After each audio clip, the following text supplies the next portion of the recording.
Baik, sekarang kita akan mempelajari tentang pengaruh pajak dan subsidi terhadap fungsi permintaan dan fungsi penawaran. Nah, kita ketahui terlebih dahulu yang namanya pajak itu ada dua, yakni adalah pajak per unit dan yang kedua adalah pajak persentase.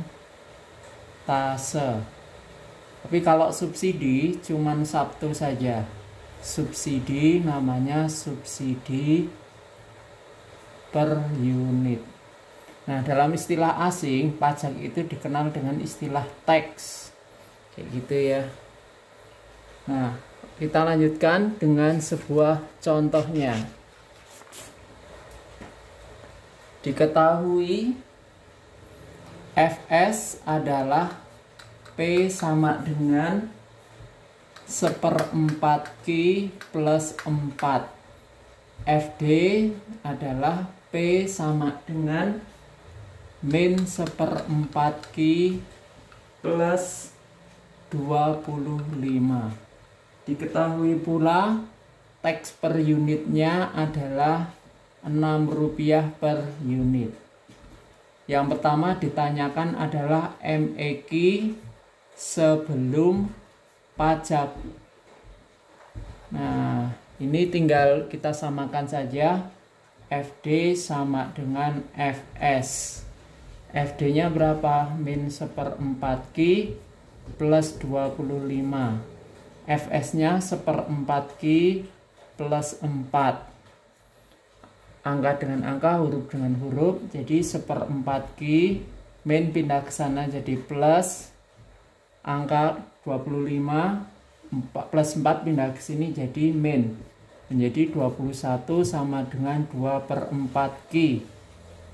Ini kita sederhanakan menjadi setengah Q 21.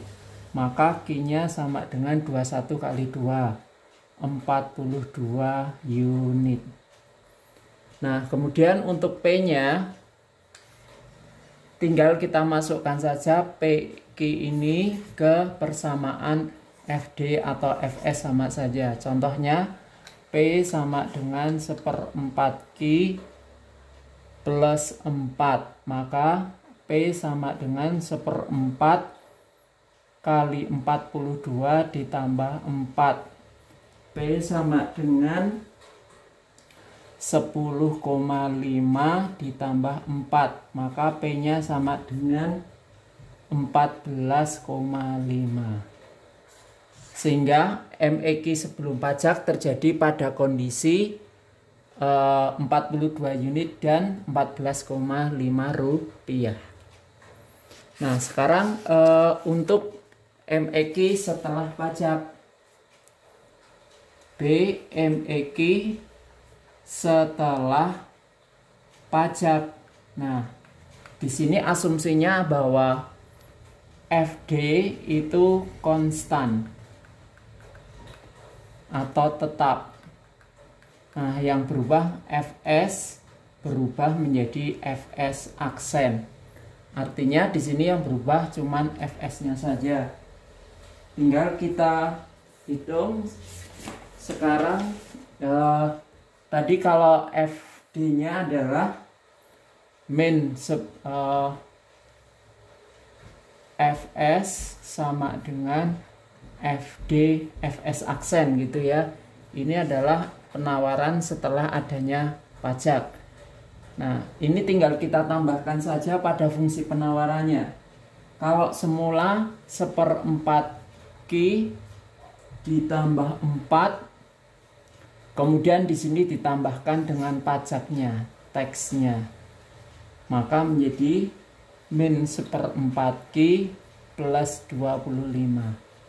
Ini FD, ini Fs ditambah dengan pajaknya menjadi 1/4 Q ditambah 10 sama dengan min 1/4 Q ditambah 25. Jadi pajak ini cukup ditambahkan pada FS-nya.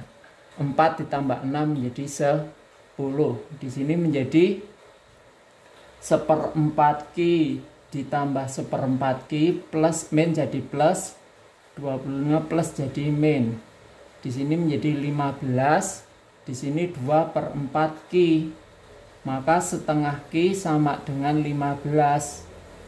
Maka Ki-nya sama dengan 30. Ini kita sudah kasih nama Ki aksen atau kuantitas setelah pajak sebesar 30. Nah, berapa P aksennya?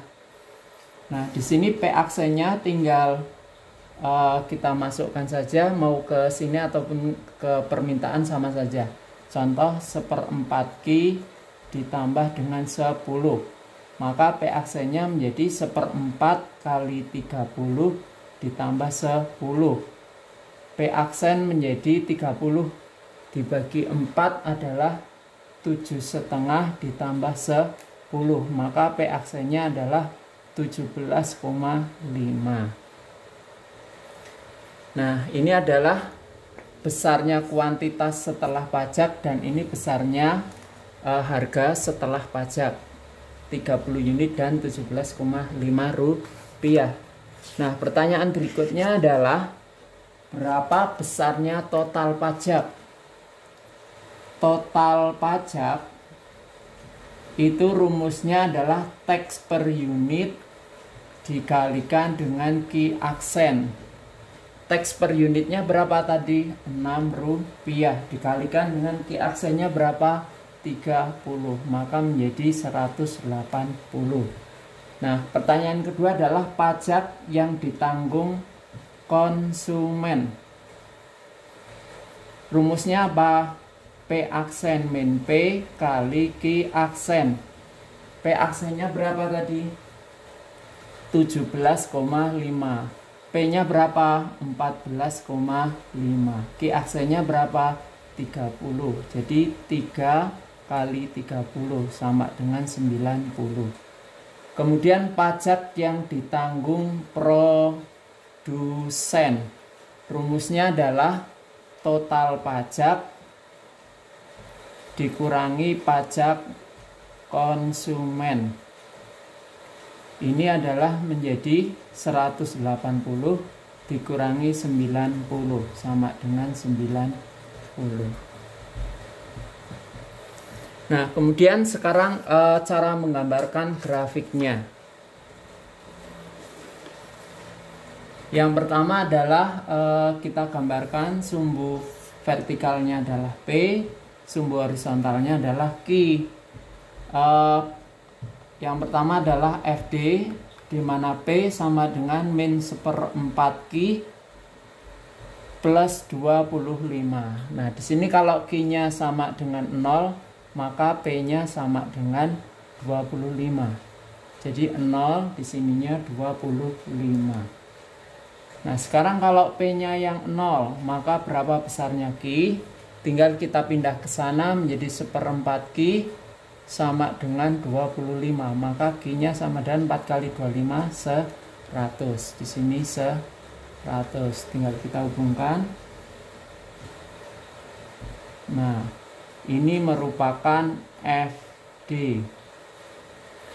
Nah, kemudian sekarang kalau untuk penawaran itu adalah FS P sama dengan 1/4 Ki plus 4. Kalau Ki-nya 0, maka P-nya sama dengan 4. 1/4 kali 0 ditambah 4, P-nya 4. Kalau P-nya sekarang yang 0, berapa nilai Ki-nya? 0,4 di sini ya, 0,4. Kalau P-nya 0 di sini menjadi min 4 sama dengan 1/4 Ki. Maka Ki-nya min 16. 4 kali min 4. Min 16. Kita hubungkan. Nah, ini adalah FS. Tadi besarnya berapa MEQ-nya? MEQ-nya adalah sebesar 14,5 dan di sininya adalah 42.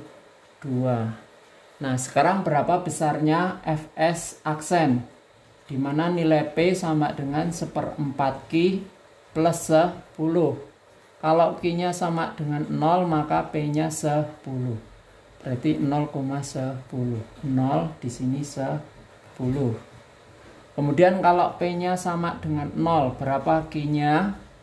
P-nya 0, maka menjadi min 10 sama dengan 1/4 Q. Maka Q-nya sama dengan, ini plus ini, maaf, min 10 sama dengan 1/4 Q, maka Q-nya min 40. Min 40. Di sini min 40. Kita hubungkan dengan 10, akan terjadi seperti ini. Ini Fs aksen. Terjadi pada kondisi berapa? Q aksennya 30, P aksennya 17,5.